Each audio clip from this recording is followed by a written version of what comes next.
বিএনপির স্থায়ী কমিটির সদস্য জনাব মির্জা আব্বাস, আপনি যে বলছেন ওদের হাতের ওদের কলমের কোন সংস্কার আমরা সহজে মেনে নেব না, সংস্কার যদি করেন আমরা কারেকশন করব। কারণ কি সংস্কার মানবেন না কেন?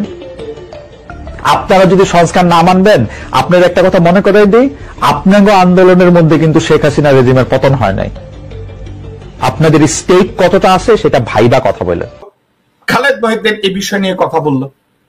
আমি খালেদ মহিউদ্দিনকে অন্য একটা বিষয়ে গালিগালাজ করেছি, কিন্তু যেই বিষয়ে এখানে কথা বলেছে আমি তার এই বিষয়টাকে সাপোর্ট করি। আমি তো বাংলাদেশের দালাল, আপনাদের মনে আছে তো? আমি বলেছি আমি কাকে পছন্দ করি আর না করি তাতে কিচ্ছু আসে যায় না।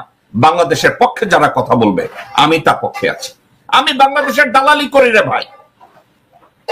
তো খালেদ মহিউদ্দিন যখন বলে যে এই মির্জা আব্বাস, আপনাদের হাসিনার পতনে, স্বৈর শাসকের পতনে আপনাদের তো কোনো ভূমিকা নাই, আপনারা তো তাদের সহকর্মী ছিলেন, আপনারা তো হাসিনাকে অ্যাসিস্ট করেছেন 17 বছর ক্ষমতায় থাকার জন্য, তাইলে ডক্টর মোহাম্মদ ইউনূসের নেতৃত্বাধীন অন্তর্বর্তীকালীন সরকারের সংস্কারকে আপনি কেন মেনে নেবেন না? খালেদ মহিউদ্দিন এই কথা বলল। পিনাকি ভট্টাচার্য প্যারিস থেকে এটা নিয়ে কথা বলল। আমি এটা নিয়ে কন্টিনিউয়াসলি কথা বলছি। যখন আমরা এগুলো নিয়ে কথা বলছি তখন মির্জা আব্বাস আর টিকে থাকতে পারে নাই।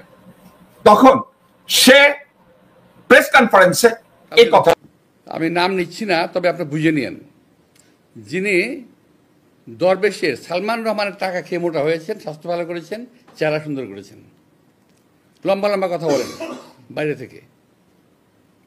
খুব দুর্ভাগ্যজনকভাবে উনি আমার সঙ্গে কালকে বাজে কথা বলেছেন। তো বলতে থাকুক, আমি বলেছি না কচু খেতে শুকর পড়েছে, আমি শুকরের পর্যায়ে ধরি ওনাদেরকে। তো আরেকজন আছে ফ্রান্সে, খুব আরেকজন আছে একজন ওখানে, কি এটা একটা নাম, ওটা হলো কি বলে এটাকে, একটা না না না একটা একটা একটা জারজ মিল্টন আছে, জারজ মিল্টন, আমি সরি কথা আমি বলে দিলাম, আমার অবস্থা থেকে এটা বলা ঠিক হয়নি বোধ হয়। তবুও আমি বলছি, জারজ মিল্টন বকা দিয়েছে আমাকে, সেটাকে সমর্থন করেছে পিনাকি। অর্থাৎ জারজ মিল্টন যে ভাষা আমাকে বকা দিয়েছে, পিনাকি সমর্থন করেছে। আমি বলতে চাই যে ওরা সবাই একই বংশের, একই গোত্রের সন্তান। কোনো ভদ্রলোককে এভাবে গালি দিতে পারে না। আমি ঢাকার মানুষ, আমি ইচ্ছে করলে ওরা যে ভাষা গালি দেয় তার চেয়ে জঘন্য ভাষা গালি দিতে পারি, কিন্তু আমার বাপ মা, আমার পরিবার এটা আমাকে শেখায় নাই। ওরা যেটা বলছে এবং বলেছে এটা ওদের পরিবার থেকে শেখানো, ওরা ওই পরিবার থেকে করে আসছে, শুকরের জাত। আমি সরি, আমি কথাগুলো বললাম বাধ্য হয়ে, যে আমি যে বলেছি আগে, আজকে বলি, এখন বললাম যে এখনও যে সংস্কারের কথা বলার কারণে আমি নাকি সংস্কার মানি না। আমি বলছি ওই সংস্কার মানি না যে সংস্কারটা দেশের মানুষের প্রয়োজন নাই। আমি সে কথা বলেছি।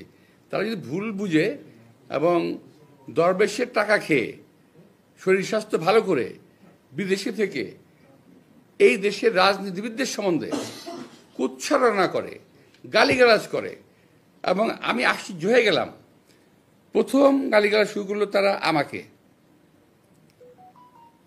তারপরে তারা শুরু করলো আমাদের সেক্রেটারি জেনারেল মির্জা ফখরুল সাহেবকে, তারপর তারেক রহমান সাহেবকে, আমাদের অ্যাক্টিং চেয়ারম্যান, এমনকি তার পরিবার সম্পর্কেও তারা কথাবার্তা বলা শুরু করেছে। মির্জা আব্বাস প্রথম, আমি খালেদ মহিউদ্দিনকে দিয়ে শুরু করি। আপনি বলেছেন সালমান রহমানের টাকা খেয়ে একটু শরীর মোটা করেছে, তরতাজা করেছে, দেখতে সুন্দর হয়েছে। খালেদ মহিউদ্দিন সবসময় আপনার চেয়ে দেখতে সুন্দর।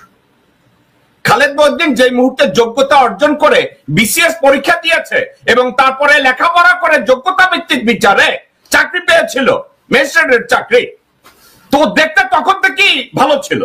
ওর পিছনে মেয়েরা এমনি লেগে থাকতো, ওর চেহারা সুন্দরের দরকার ছিল না। এখন একটা মানুষ যখন তার পেশা পরিবর্তন করে, সে চিন্তা করেছে মিডিয়া সে ভালো করবে, কথাবার্তা সে ভালো বলে, সে সালমান রহমানের মতো একজন পিশাচ তাকে টার্গেট করেছে, ওই পিশাচ ইন্ডিপেন্ডেন্টে তাকে টেনে এনেছে, তাকে প্রডিউস করেছে, তার টাকা খেয়েছে। এখন সালমান রহমান কোথাকার কোন আলা হযরত?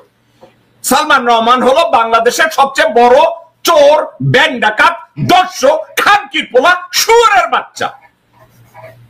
এখন খালেদ মহিউদ্দিন যদি এই খানকির পোলার কাছ থেকে পয়সা খেয়ে থাকে, ওই টাকা খাওয়া তো ভালো, ওটা তো হালাল। কারণ খালেদ মহিউদ্দিন তো কাজ করে পয়সা নিয়েছে। খালেদ মহিউদ্দিন কি বিনা কাজে পয়সা নিয়েছে? কিন্তু খালেদ মহিউদ্দিন কি তোমার মতো চাঁদাবাজি করে, জমি দখল করে, সায়দাবাদে সালাউদ্দিন এমপির সব গুন্ডা পান্ডাদের তারাইয়া ওই পরিবহন বাণিজ্যে প্রতিদিন 1 থেকে 1.5 কোটি টাকা কামাইয়া তো শরীর মোটা করে ডাইরেক্ট শুয়ারের বাচ্চা, এই হারামজাদার বাচ্চা। খালেদ মহিউদ্দিন কি তোর মতো গাবুড় হয়েছে? তোর মতো ইতর হয়েছে? শুয়ারের বাচ্চা। যেখানে 1 কাঠা জমির মূল্য 40 লাখ টাকা, খানকির পোলা তুই ওই 1 কাঠা 1 বিঘা বেচছিস 40 লাখে। শুয়ারের বাচ্চা, ওই নাকি তোর বাবার পুটকি মারার পয়সা। শুয়ারের বাচ্চা, শুয়ারের বাচ্চা, তুই মিটিংয়ে গালি দাস। শাওয়ার পোলা, তুই কি একবারও কইছিস যে তোর অপরাধের ফিরিস্তি তুই এগুলা কেমনে করছিস? এই চুতপারানি,